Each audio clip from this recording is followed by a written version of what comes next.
Buenos días, bienvenidos a semana 14. So welcome to semana week 14. Okay, this week we're going to be starting capítulo 6, which is actually also covered at the beginning of Spanish 218. So there's kind of a crossover there between the two. Okay. So you should be watching the Vista en General Semana 14 video, which I will post as soon as I'm done. Los objetivos y metas para la primera parte del capítulo 6. Los objetivos son students will be able to affirm or deny information, as well as talk about beliefs, opinions, and possibilities. And you will also be completing your course evaluations on my ASU between this week and next week. Okay, so in order to reach the objectives, you'll read the textbook and complete the corresponding My Spanish Lab activities. You will complete your course evaluation form found in my ASU, complete and submit your cultural language and contact presentation number 3, which will be due on Sunday, April 21st. Submit the last dialogue, Diálogo 9, which will be due this Wednesday, April 17th. And again, completing the course evaluations on my ASU. It's very important that you complete those activities, or those evaluations. It really helps us as instructors.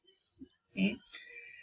Now below here is the lista de tareas. I have the Semana 14 plan here and here to help you stay on task. There are no quizzes this week. Okay. You'll have the week to be working on your presentations. Okay, but there will be some pages in the textbook or ebook, pages 161 through 173 of the textbook, and you will do the corresponding My Spanish Lab activities. Okay, complete your course evaluations. Complete and submit language, cultural, and contact presentation number 3. Submit Diálogo 9 before Wednesday, April 17th, before 11:59 p.m.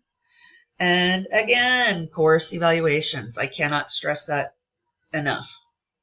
So there's only 2 things you will be turning in outside of My Spanish Lab this week, and that is Diálogo 9 and the language and cultural contact presentation number 3. Okay.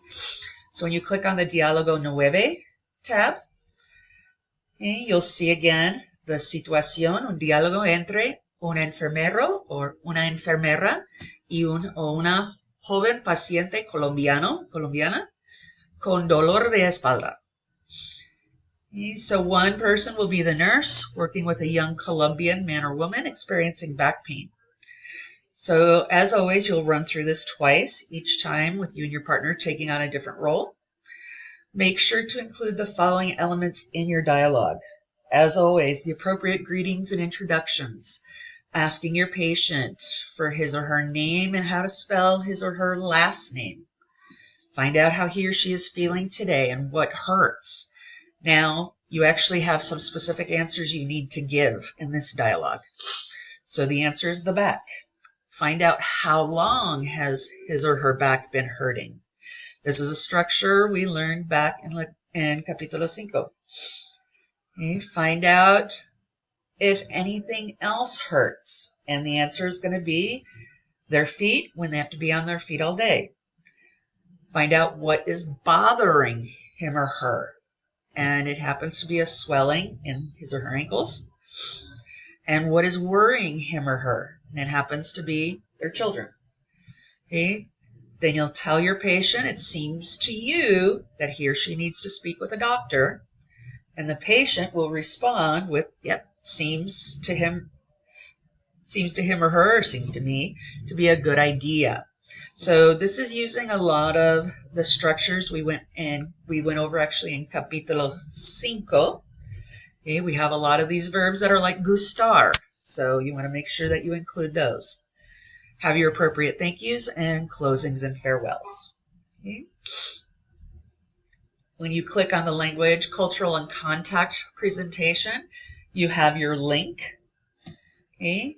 You will click on that link and you will then click on create thread and you will post your YouTube link right there. Okay. Now, unfortunately, there are no recursos for this week or next week because it's kind of an introduction for information you'll be recovering in 218 if you happen to be taking that course. Okay, so please, as always, let me know if you have any questions. Y les deseo una buena semana.